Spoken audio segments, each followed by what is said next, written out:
काही लोक आयुष्यात अचानक येतात आणि त्यांची सवय होऊन जाते, किंवा आपल्याला असं वाटतं की देवानीच त्यांना आपल्यासाठी पाठवले. तर अशा व्यक्तींसाठीची ही कविता आहे. शेवटपर्यंत ऐका, छान आहे, आवडेल तुम्हाला. कधी कधी वाटतं तुला भेटणं हा कोइन्सिडन्स नव्हता. कदाचित देवानेच माझ्या आयुष्यात एक सुंदर चॅप्टर तुझ्या नावाने लिहिला होता. तुझ्या एका स्माइलने आजही माझा पूर्ण दिवस उजळतो.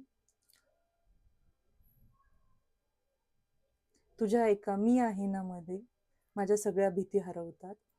तुझ्यासोबत असताना मनाला एक वेगळीच पीस मिळते, आणि तुझ्यापासून दूर असताना प्रत्येक क्षण तुझा प्रेझेन्स शोधत असतो. कधी कधी स्वतःलाच विचारते, इतकं कुणीतरी आपलं कसं होऊ शकतं. मग मन हळूच उत्तर देतं, कारण तो फक्त आवडता माणूस नाही, तो तुझ्या मनाचा एक भाग आहे.